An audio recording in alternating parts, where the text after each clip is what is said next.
আমি তোর কোন জন্মের আপামনি? হ্যাঁ, এই ছোট লোকের বাচ্চা। বাবা, তুমি একদম চিন্তা করো না।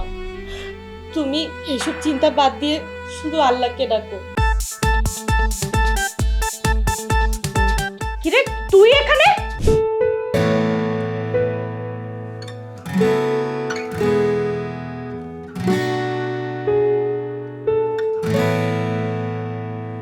এই ছোট লোকের বাচ্চা, তুই এখানে বসে কি করছিস? আসসালামু আলাইকুম আপামনি, আমি একটু পড়ছিলাম, খেয়াল করিনি। আমি তোর কোন জন্মের আপামনি? হ্যাঁ, এই ছোট লোকের বাচ্চা, মালিকদেরকে সম্মান করতে জানিস না?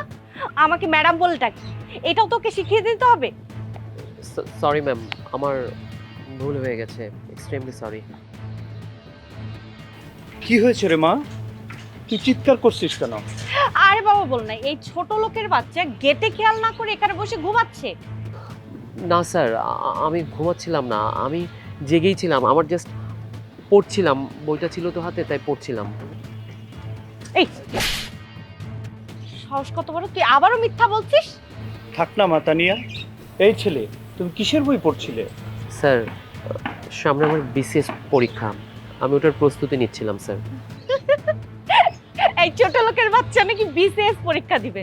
এই ফকিন্নির বাচ্চা, তুই জানিস বিসিএস পরীক্ষা কাকে বলে? হ্যাঁ, তুই কিসের বিসিএস পরীক্ষা দিবি? এই ছেলে, তোমার বাবা গরিব মেয়ে আজকে আসেনি কেন? স্যার, আমার বাবা আজকে খুব অসুস্থ, তাই তিনি আসতে পারেননি, তার বদলে আমি বাবার ডিউটিটা করে দিচ্ছি। বাবা, তোমার এই ছোট লোক দারোয়ানকে ভালো করে বলে দিও ঠিকঠাক মতো যেন ডিউটি পালন করে, নয়তো কিন্তু খুব খারাপ হয়ে যাবে। আমি গেলাম বাবা। এই ছেলে, এরপরে যেন ডিউটিতে কোনো সমস্যা নয়, তোমার দায়িত্ব তুমি সঠিকভাবে পালন করবা। জি স্যার। স্যার, আল্লাহর সৃষ্টি এই দুনিয়ায় আমাদের মতো গরিব মানুষের কি কোনো মূল্য নেই?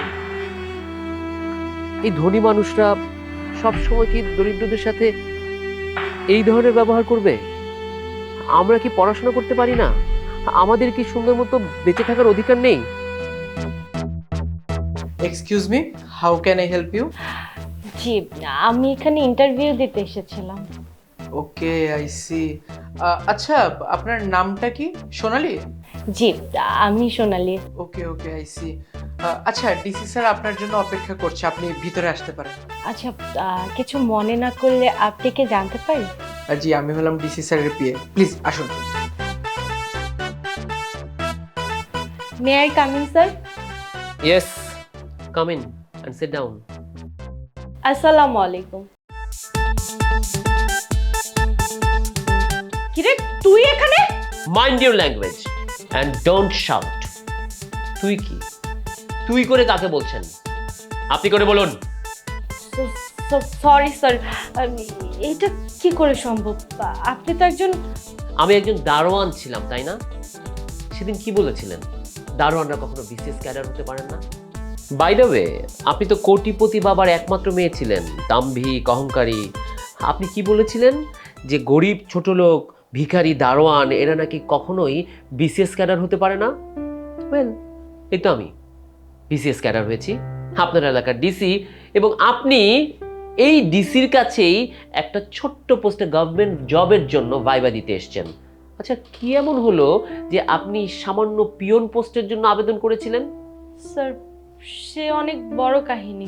মারে, চিকিৎসা তো অনেক হলো, টাকা পয়সা তো অনেক খরচ করলি, শুধু এই বাড়িটাই আছে, তাও ব্যাংকের লোনে করা। আগামী সপ্তাহে ব্যাংক থেকে বাড়িটা নিলামে উঠাবে। আমরা কোথায় থাকবো রে মা, কোথায় যাবো রে মা? বাবা, তুমি একদম চিন্তা করো না। তুমি এসব চিন্তা বাদ দিয়ে শুধু আল্লাহকে ডাকো, দেখবা সব কিছু ঠিক হয়ে যাবে।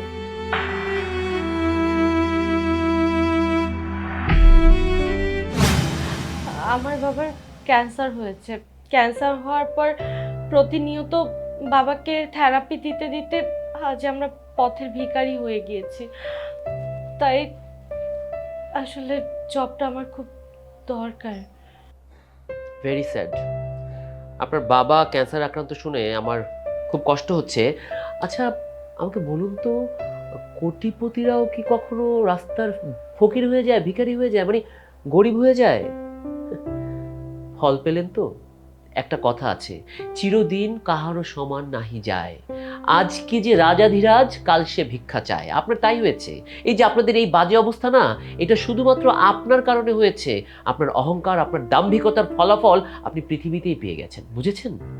স্যার, আমি এখন বুঝতে পেরেছি আমার অহংকার, খারাপ ব্যবহারের জন্যই আজ আমার এই অবস্থা। স্যার, আমি আর কখনো গরিব মানুষের সাথে খারাপ ব্যবহার করব না। দেখুন, গরিব, অসহায় বা অধস্তন কর্মচারী যারা আছেন, তাদের সাথে কখনো বাজে ব্যবহার করতে হয় না, অপমান করতে হয় না, তাদের ইগোকে হার্ট করে কখনো কথা বলতে হয় না। দে আর অলসো হিউম্যান বিইং। আর এটা করলে যিনি সবার সৃষ্টিকর্তা, যিনি আল্লাহ, সে নারাজ হয়। আর তিনি শাস্তি কিন্তু হাতে নাতেই দিয়ে দেন। আপনিই তার প্রমাণ। স্যার, স্যার প্লিজ আমার প্রতি একটু দয়া করুন। স্যার, আমার চাকরিটা খুবই দরকার।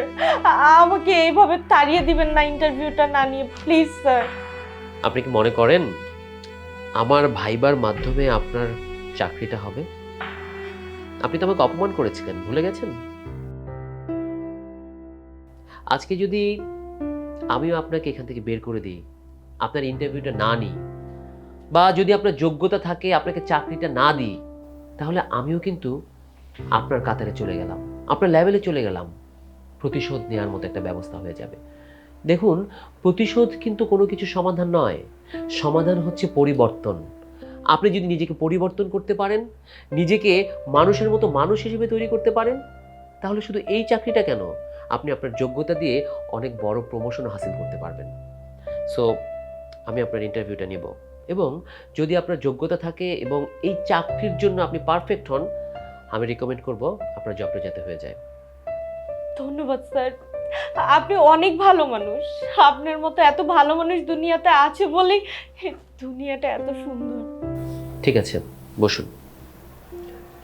Thank you sir.